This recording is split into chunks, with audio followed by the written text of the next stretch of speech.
वे सभी यूक्रेन के कब्जे वाले क्षेत्रों के भीतर एक स्वर्ग जैसे रिजॉर्ट में छिपकर गर्मियों की छुट्टियां मना रहे थे। रूस की एफएसबी ने धूप सेकी, रेत का मजा लिया और साजिशें भी रची। उन्हें लगा कि वे बहुत चालाकी कर रहे हैं। यूक्रेन कभी यह नहीं सोचता कि रूसी सैनिकों के लिए किसी रिसोर्ट की जांच करे, जबकि कब्जे वाले इलाकों में एफएसबी के इस्तेमाल के लिए और भी कई जगहें ज्यादा तर्कसंगत लगती। लेकिन एफएसबी गलत था। 100 एफएसबी अधिकारी एक बीच रिसोर्ट में छुपे थे, लेकिन उनकी छुट्टियां नर्क बन गई। यूक्रेन ने उन्हें ढूंढा तो नतीजा बहुत क्रूर और असरदार था। ये जगह खेरसोन थी, जहां दर्जनों एफएसबी कर्मचारियों ने ओब्लास्ट के एक रिजॉर्ट परिसर में एक समन्वय केंद्र स्थापित किया था। वहां दर्जनों वाहन, सशस्त्र गार्ड और चेक पॉइंट्स थे जो प्रवेश नियंत्रित करते थे। एफएसबी ने बेस के चारों ओर भूमिगत शरण स्थल और इंजीनियरिंग बाधाएं बनाई ताकि अनधिकृत लोगों को रोका जा सके। अगर मकसद रिजॉर्ट की गतिविधियां छुपाना था तो एफएसबी इसमें सफल नहीं रही। रूस के सबसे गुप्त संगठन एफएसबी खुद ही राज उजागर करने के लिए आगे आया। शायद उन्हें लगा कि यूक्रेन की निगरानी इतनी सीमित है कि गतिविधियां छुपाने के लिए मामूली कोशिश ही काफी है। यह रूस के लिए बुरा, एफएसबी को फर्क ही नहीं पड़ा। अपने आप को सुरक्षित मानने के घमंड में इन एफएसबी कर्मचारियों को शायद लगा कि इससे कोई फर्क नहीं पड़ता, भले ही खेरसोन रिसॉर्ट को उन्होंने जिस चीज में बदला था उसके संकेत दिख रहे हों। लेकिन उन्होंने एक कड़ा सबक सीखा। क्या उन्होंने सीखा? यूक्रेन ने रिसॉर्ट की जगह पता कर वहां तबाही मचा दी। ये हमें पता है। यूक्रेन ने जवाबी कार्रवाई की। एफएसबी रूस की संघीय सुरक्षा सेवा है। एफएसबी का सबसे उपयुक्त जवाब यूक्रेन की एसबीयू या यूक्रेन की सुरक्षा सेवा है। कर्तव्यों में तो दोनों समान हैं, लेकिन क्षमताओं में नहीं। एसबीयू ने अपने कुख्यात अल्फा स्पेशल ऑपरेशंस सेंटर को एफएसबी बेस को नष्ट करने का काम सौंपा। अल्फा की बड़ी प्रतिष्ठा है। 19 जुलाई की डिफेंस एक्सप्रेस रिपोर्ट के मुताबिक एसबीयू की इस यूनिट ने 2026 की शुरुआत से 50,000 से ज्यादा रूसी सैनिकों के हताहत होने की गिनती की है। यह रूसी सैनिकों को खत्म करना है। यही वो टीम है जिससे यूक्रेन ये काम कराना चाहता है। अल्फा ने निराश नहीं किया। 13 ड्रोन से अल्फा यूनिट ने एफएसबी ठिकाने पर कई बार हमला किया। रिसॉर्ट में धूप सेक रहे एफएसबी अधिकारियों ने अचानक गर्मी महसूस की जब पूरे परिसर में आग लग गई। धूप सेकने का उनका यह मतलब नहीं था। रिसॉर्ट जलकर राख हो गया और एफएसबी की चालबाजी खत्म हो गई। हमले पर बात करते हुए एसबीयू ने आकलन में स्पष्टता दिखाई। एसबीयू के अल्फा स्पेशल ऑपरेशन सेंटर की विशेष बलों ने अस्थायी रूप से कब्जे वाले खेरसोन क्षेत्र के एक बोर्डिंग हाउस में एफएसबी अधिकारियों के समन्वय केंद्र और उनके ठिकाने पर सफल हमला किया, टेलीग्राम पोस्ट में बताया गया। इसके अलावा यह हमला एसबीयू के लिए राष्ट्रपति वोलोदिमिर जेलेंस्की द्वारा कुछ हफ्ते पहले तैयार किए गए 40 दिन की योजना के तहत किया गया था। हम उस योजना पर लौटेंगे जो यूक्रेन में बदलाव ला सकती है। जहां तक सवाल है कि एसबीयू ने क्या नष्ट किया, वही सबसे बड़ा सवाल बना हुआ है। हमें पता है कि खेरसोन रिसॉर्ट में कई आग लगी है और हमें यह भी पता है कि एसबीयू के मुताबिक वहां रिसॉर्ट बेस पर कितने एफएसबी कर्मचारी तैनात थे। करीब 100 कर्मचारी और 70 से अधिक वाहन उस सुविधा के क्षेत्र में मौजूद थे। संभावना है कि उन एफएसबी कर्मचारियों में से कई लोग उन भीषण आगजनी में हताहत हुए होंगे, साथ ही कई वाहन भी नष्ट हो गए होंगे। हालांकि यूक्रेन अपनी रिपोर्टिंग में जल्दबाजी नहीं करना चाहता। इस वीडियो के बनाए जाने के समय तक हुए नुकसान की असली मात्रा का अभी भी आकलन किया जा रहा है। हमें ये पता है कि यूक्रेन ने हाल ही में एफएसबी पर बड़ा हमला किया है, जिसमें रूसी सैन्य और सुरक्षा सेवाओं के उच्च स्तरीय लोग शामिल हैं।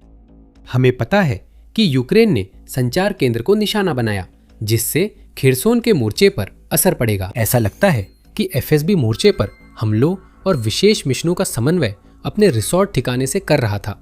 अब ऐसा नहीं होगा। सूरज और रेत की जगह अब जलती हुई लपटों ने ले ली है।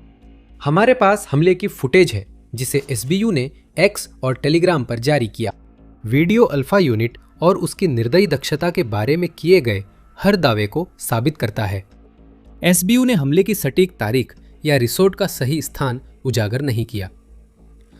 Institute for the study of war या ISW के अनुसार भौगोलिक रूप से सत्यापित फुटेज में सास्लुस्तावा क्षेत्र दिखा है, जो ड्नीप्रो नदी के पश्चिमी किनारे से करीब 130 किलोमीटर दूर है। जो हम फुटेज की बदौलत जानते हैं वो ये है कि FSB अपने छिपे हुए बेस पर लगभग पूरी तरह से असहाय नजर आ रहा था।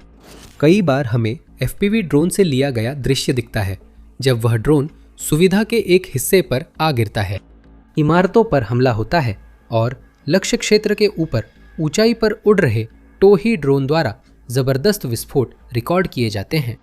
अक्सर हम देखते हैं कि एक तबाह हो चुका लक्ष्य अब भी धधक रहा होता है, तभी ड्रोन अगले लक्ष्य पर निशाना लगाता है। एक फुटेज में तो यहाँ तक दिखता है कि FSB के कर्मचारी अपनी जान बचाने के लिए भाग रहे हैं जब एक ड्रोन जानलेवा वार करने के लिए आता है। FSB कर्मचारियों के बचने की संभावना कम है। आखिरी शॉट सबसे ज्यादा खुलासा करता है। यूक्रेन के हमले के बाद एक टोही ड्रोन क्षतिग्रस्त स्थल के ऊपर मंडराते हुए वहां के नतीजों का दृश्य रिकॉर्ड कर रहा है। हम हर जगह आग की लपटें देख सकते हैं। पूरी की पूरी इमारतें आग की भयंकर लपटों में घिरी हुई है। उन इमारतों में फंसे FSB कर्मचारियों के लिए बचने की कोई उम्मीद नहीं हो सकती थी। रिजॉर्ट को एक नरक जैसी जगह में बदल दिया गया है। रूस उस जगह को, जो आमतौर पर लोगों को खुशी देती है, पुतिन की युद्ध मशीन का हिस्सा बनाने वाला था। SBU की अल्फा यूनिट बेस से रिजॉर्ट जैसी कोई भी झलक मिटाने वाली थी। अब खेरसोन के इस हिस्से में अब कोई छुट्टियां मनाने नहीं आएगा और अब इस इलाके में FSB के जो लोग बचे हैं उन्हें कोई नई छुपने की जगह ढूंढनी होगी। यूक्रेन द्वारा इस्तेमाल ड्रोन पर SBU ने कुछ नहीं बताया, लेकिन हम अनुमान लगा सकते हैं जो नुकसान हुआ है। और हर सफल हमले में हुए धमाकों के आकार को देखते हुए ऐसा लगता है कि FP-FP2 ड्रोन ही FSB के ठिकाने को तबाह करने के लिए चुना गया हथियार था। अगर ऐसा है तो ये ड्रोन सही चुनाव होता। ये पूरी तरह से FPV ड्रोन नहीं है, लेकिन ये उस तरह का जेट संचालित ड्रोन भी नहीं है जिसका इस्तेमाल यूक्रेन रूस के अंदर लक्ष्यों पर हमला करने के लिए करता है। FP-FP2 एक मध्यम दूरी का एक विशाल हमलावर ड्रोन है जो जिस भी लक्ष्य पर हमला करता है उस पर विस्फोटक मारक क्षमता पहुंचाता है। फायर पॉइंट द्वारा विकसित और 2025 से उपयोग में लाया गया FP-FB2 एक फिक्स्ड विंग ड्रोन है जिसकी अधिकतम गति 205 किलोमीटर प्रति घंटा है और संचालन रेंज लगभग 200 किलोमीटर है। मोर्चे से आगे के कब्जे वाले इलाकों में लक्ष्यों पर हमला करने के लिए यह उपयुक्त है। यह ड्रोन 105 किलोग्राम तक का पेलोड ले जा सकता है और ये आसमान में 2.5 घंटे तक रह सकता है। फिर से यह बिल्कुल उपयुक्त है। इसकी अधिकतम सीमा तक पहुंचने में 1 घंटा लगता है और फिर लक्ष्य पर हमला करने से पहले समायोजन का समय मिलता है। अल्फा यूनिट भी इन ड्रोन के इस्तेमाल में बहुत अच्छी तरह से निपुण है। फरवरी में किए गए हमलों की एक श्रृंखला ये साबित करती है जिनमें अल्फा ने रूसी पीछे के इलाकों में गोला बारूद डिपो और कमांड पोस्ट नष्ट किए। ये हमले सिर्फ SBU द्वारा FP-FP2 के इस्तेमाल का एक नमूना है। इसलिए यह समझ में आता है कि इस प्रसिद्ध ड्रोन पर भरोसा किया गया कि वह उस रिसॉर्ट में तबाही मचाए जिसे FSB ने अपना संचार अड्डा बनाने के लिए इस्तेमाल किया था। ड्रोन मॉडल कोई भी हो, उसने FSB पर हुए हमले में अहम भूमिका निभाई और अल्फा यूनिट की यह उपलब्धि यूक्रेन युद्ध पर बड़ा असर डाल सकती है। इसके कई कारण हैं, लेकिन उससे पहले याद दिला दूं कि आप द मिलिट्री शो देख रहे हैं। अगर जानकारी मिल रही है तो चैनल सब्सक्राइब करें और नोटिफिकेशन बेल दबाएं ताकि आप यूक्रेन के नवीनतम हमलों का हमारा विश्लेषण देख सके। पहला कारण जिस पर हमने अभी बात की थी वही है जिसे हमने वीडियो की शुरुआत में भी उल्लेख किया था। FSB पर यह हमला 40 दिनों के हमलों का हिस्सा था जिसकी घोषणा ज़ेलेंस्की ने जून में रूस की सैन्य और आर्थिक क्षमता कमजोर करने के लिए की थी। ये घोषणा 25 जून को की गई थी, यानी हमलों का आधे से थोड़ा ही ज्यादा समय बीता है। ये बात रूस को चिंता में डाल देगी। यूक्रेन अपने अभियान के बीच में ही FSB के बड़े संचार केंद्रों को नष्ट कर रहा है। क्रेमलिन इस बात को लेकर बहुत चिंतित होगा कि SBU इस खतरनाक अभियान के चरम पर क्या करने वाला है। और जब हम खतरनाक कहते हैं तो हमारा मतलब है कि बहुत सारे रूसी ठिकाने और उपकरण टुकड़ों में उड़ाए जा रहे हैं। ज़ेलेंस्की ने SBU को यह 40 दिन का अभियान चलाने का जिम्मा सौंपा है। जिसमें मुख्य रूप से ड्रोन का इस्तेमाल करके रूसी इलाकों में लक्ष्यों पर हमला किया जाता है।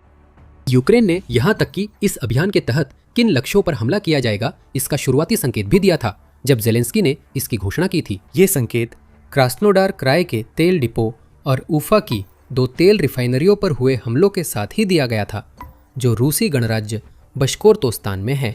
संदेश शायद ये है कि अगर वो SBU ड्रोन की रेंज में है और पुतिन के युद्ध लक्ष्यों की पूर्ति में इस्तेमाल हो सकता है तो वो एक लक्ष्य है। कम से कम यही हमारी धारणा है। यूक्रेन अपने लक्ष्यों और रणनीतियों को छुपाए रखता है, जिससे हमें हमले के बाद ही पता चलता है कि वो 40 दिन के अभियान में था, वो भी जब यूक्रेन जानकारी दे। ये समझदारी है।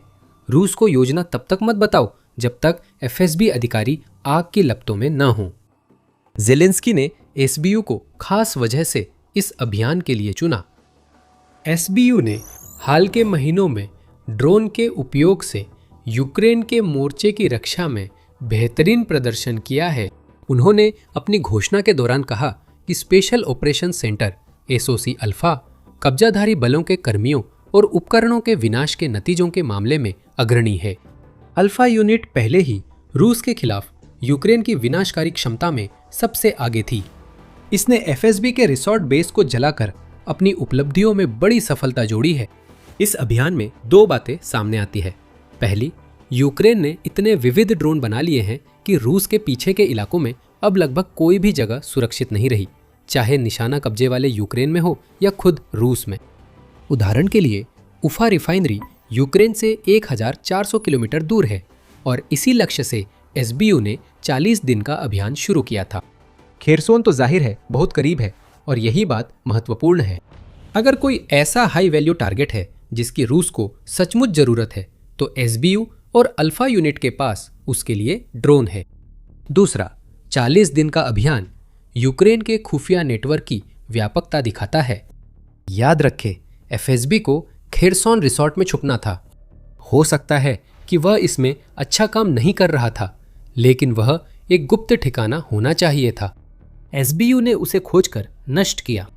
यही वह पिछले कई हफ्तों से कर रहा है, जैसे जैसे एक के बाद एक लक्ष्य पर हमला हो रहा है। यूक्रेन की खुफिया एजेंसी अब इतनी प्रभावशाली है कि वो अपने ड्रोन रूस की वायु रक्षा की कमजोरियों के जरिए सैकड़ों या हजारों किलोमीटर अंदर तक भेजकर हमला कर सकती है। ये गेम चेंजर है। इसका अर्थ है यूक्रेन जितना रूस समझता है उससे कहीं ज्यादा जानता है और रूस में कुछ भी सुरक्षित नहीं।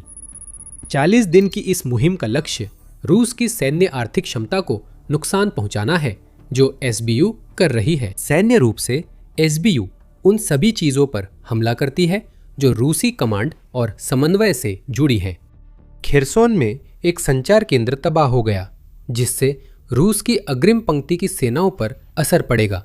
आर्थिक रूप से SBU रिफाइनरियां, तेल डिपो, परिवहन केंद्र और काला सागर और एजोव सागर में छाया बेड़े के टैंकरों पर हमला कर रही है। यह तेल और ईंधन है जो रूस निर्यात नहीं कर सकता, और भले ही ये उत्पाद विदेशों में बेचने के लिए नहीं थे और घरेलू उपयोग के लिए थे, फिर भी रूस को नुकसान होता है। जो तेल और ईंधन जल गया है उसकी भरपाई करनी पड़ती है और ये सस्ता नहीं पड़ता। अब ये दबाव असर दिखा रहा है। रूस के ईंधन के खिलाफ यूक्रेन के अभियान ने पूरे रूस और कब्जे वाले इलाकों में कमी पैदा कर दी है, खासकर क्रीमिया में, जो अब और भी ज्यादा अलग थलग पड़ता जा रहा है। 40 दिन का यह अभियान एक दबाव ऑपरेशन का हिस्सा है जो पुतिन को मजबूर कर रहा है कि वे देखें कि सर्दियों में उनके सैनिकों और उनके लोगों का क्या इंतजार कर रहा है। ईंधन जल रहा है और ठंड बढ़ने पर यूक्रेन ऊर्जा अवसंरचना पर हमले जारी रखेगा। यहाँ यूक्रेन का अपना हित भी जुड़ा है। यूक्रेन सर्दियों में बहुत ठंडा देश होता है और रूस ने उसी का फायदा यूक्रेनी ऊर्जा ग्रिड पर अपने हमलों से उठाया। 2025 की सर्दी यूक्रेन के लिए खास तौर पर मुश्किल रही, क्योंकि रूसी हमलों ने बड़ी आबादी के लिए बिजली और हीटिंग को कई दिनों तक ठप कर दिया। यूक्रेन के लिए अभी दबाव बनाना रंग ला सकता है। इससे पुतिन बातचीत की मेज पर आने को मजबूर हो सकते हैं और शायद एक और मुश्किल सर्दी टल सकती है। यूक्रेन 40 दिन के अभियान में अपनी ताकत का लाभ उठा रहा है। वो तकनीकी रूप से रूस से आगे है, जैसा AI ड्रोन के उभरने से दिखता है। ड्रोन आधारित वायु रक्षा भी यूक्रेन के पास एक और फायदा है। ये तकनीक अब सामने आ रही है और SBU और खासकर अल्फा यूनिट दिखा रहे हैं कि इसका इस्तेमाल कैसे किया जा सकता है। 40 दिन का अभियान जारी रहना यूक्रेन के लिए यह हमला संभावित गेम चेंजर बनाता है। एक और वजह यह है कि यूक्रेन ने FSB पर हमला किया। FSB एक संघीय कार्यकारी निकाय है जो रूस की सुरक्षा के लिए काम करता है। राष्ट्रीय सुरक्षा के मुद्दे, आतंकवाद का मुकाबला और राज्य की सीमाओं की सुरक्षा सभी FSB के अधिकार क्षेत्र में आते हैं, जैसे कि पुतिन की सुरक्षा उन खतरों से करना, चाहे वे असली हो या काल्पनिक, जिन्हें पुतिन परछाइयों में देखते हैं। FSB की जिम्मेदारी यूक्रेन पर हमला करना नहीं है, लेकिन वह यही कर रहा है जो संगठन के घोषित मकसद से अलग है। FSB का वास्तविक काम रूस के दावों से अधिक अस्पष्ट है। बिजनेस इनसाइडर की अगस्त 2022 की रिपोर्ट के अनुसार FSB कम से कम 2019 से यूक्रेन पर पूर्ण पैमाने के आक्रमण की तैयारी कर रहा था और 2022 तक इसकी ताकत 5 गुना बढ़ गई। FSB का असली मकसद रूसी हित नहीं बल्कि यूक्रेन के खिलाफ आक्रामकता है, जब तक रूस यूक्रेन को पूरी तरह अधीन न कर ले। पुतिन के आक्रमण के बाद FSB नागरिक से सैन्य संगठन बन गया है। किंग्स कॉलेज लंदन ने कहा कि FSB अधिकारी मोर्चे पर नहीं होंगे। इसके बजाय वे अक्सर यूक्रेन या रूस के मोर्चे के पीछे के इलाकों में दुष्ट गतिविधियों में शामिल होते हैं। यूक्रेन में FSB जासूसों को भेजता है ताकि वे जो भी जानकारी जुटा सके रूस के युद्ध प्रयास में मदद कर सके। रूस और कब्जे वाले यूक्रेन के मोर्चे के पीछे के इलाकों में FSB एजेंट अक्सर यूक्रेनी नागरिकों की तथाकथित फिल्ट्रेशन जांच करते हैं। इसमें संभावित सहयोगियों की पहचान और रूस के लिए खतरे बनने वाले लोगों को सड़कों से हटाना शामिल है। FSB यातना देने, डेटा माइनिंग करने और सोशल मीडिया अकाउंट की जांच करने में लगी रहती है ताकि वो जितना संभव हो सके उतनी जानकारी जुटा सके और यूक्रेनी नागरिकों के खिलाफ अपने झूठे आरोपों के लिए सबूत जुटा सके। FSB यूक्रेन में एक कैंसर बन गया है। अब यही उसका काम है, एक घातक ताकत बनना जो रूस की रक्षा करने के बजाय यूक्रेन को नुकसान पहुंचाने के लिए मौजूद है। खेरसोन में FSB की सुविधा नष्ट कर यूक्रेन ने रूस के सबसे संदिग्ध संगठनों में से एक पर गंभीर प्रहार किया जो उसकी जमीन पर सक्रिय था। यूक्रेन को उम्मीद है कि FSB अधिकारी भी इमारतों के साथ आग में फंसे होंगे। हर एक अधिकारी जो मारा जाता है वह एक अच्छी तरह से प्रशिक्षित पेशेवर रूसी जासूस होता है, जिसे बदलना बहुत मुश्किल होता है। अगर खेरसोन रिजॉर्ट के अधिकतर करीब 100 कर्मी बच भी गए तो भी उन्होंने संचार उपकरण और संभवतः महत्वपूर्ण डेटा खो दिया। ये यूक्रेन के लिए अवसर बनाता है। FSB अब भविष्य के हमले पहले की तरह नहीं भाप सकेगा, वे अंजाम दिए जा सकते हैं। यूक्रेन पर हमले की योजनाएं नाकाम हो गई है। FSB खेरसोन में कुछ समय के लिए अप्रासंगिक संस्था बन गया है। इस क्षेत्र में जिसे आक्रमण की शुरुआत से रूस ने आंशिक रूप से कब्जाया है, यूक्रेन चाहता है कि खेरसोन में रूस की प्रभावशीलता को यथासंभव सीमित किया जाए। खेरसोन में FSB की मौजूदगी को खत्म करना एक बड़ा कदम है। ये खेरसोन में रूस को कमजोर करने के यूक्रेन के कई कम रिपोर्ट किए गए कदमों में ये सबसे ताज़ा कदम है। रॉयटर्स ने जून के अंत में रिपोर्ट किया कि खेरसोन के कठपुतली गवर्नर व्लादिमीर साल्दो ने कहा, ईंधन और ऊर्जा ढांचे पर यूक्रेन के हमलों से रूसी कब्जे वाले क्षेत्रों में बिजली नहीं है। रूस के आक्रामक अभियान की स्थिति पर 20 जुलाई की अपनी रिपोर्ट में ISW ने कहा कि न तो रूसी और न ही यूक्रेनी स्रोतों ने खेरसोन में जमीन पर किसी भी तरह की हलचल की सूचना दी है। यह यूक्रेन के लिए अच्छा है। इससे पता चलता है कि FSB सुविधा पर हमले से पहले ही गतिरोध था। अब जब वह सुविधा नष्ट हो गई है तो यूक्रेन को पीछे धकेलने का मौका मिला है। अब किलेबंदी मजबूत करने का समय मिल गया है, क्योंकि मोर्चे पर मौजूद रूसी सैनिक घबराए हुए हैं और हमलों में देरी कर रहे हैं। उनके FSB आकाओं से संपर्क भी कट गया है। अंत में SBU और अल्फा यूनिट ने रूस को दिखा दिया कि वह यूक्रेन से कुछ नहीं छुपा सकता। रूस चाहे जो भी छुपाने की कोशिश करे, यूक्रेन उसे हमेशा ढूंढ ही लेगा। करीब 100 FSB स्टाफ ने ये बात अभी कड़वे अनुभव से सीखी है। वे कब्जे वाले खेरसोन में गर्मियों की छुट्टियां मना रहे थे, पर युद्ध में हैं और यूक्रेन ने उन्हें इसकी घातक याद दिलाई। यूक्रेन को रूस की छुपाई गई चीजों को ढूंढने और फिर ड्रोन भेजकर उन्हें नष्ट करने की आदत है। ऐसा ही डोनेट्स में भी खेरसोन हमले से कुछ दिन पहले हुआ था। रूस एक बंद कंक्रीट फैक्ट्री में ईंधन डिपो छुपा रहा था, जिसे यूक्रेन ने ढूंढा और उसे नष्ट करने के लिए ऑपरेशन हेल शुरू किया। हमारा वीडियो देखकर और अधिक जानें।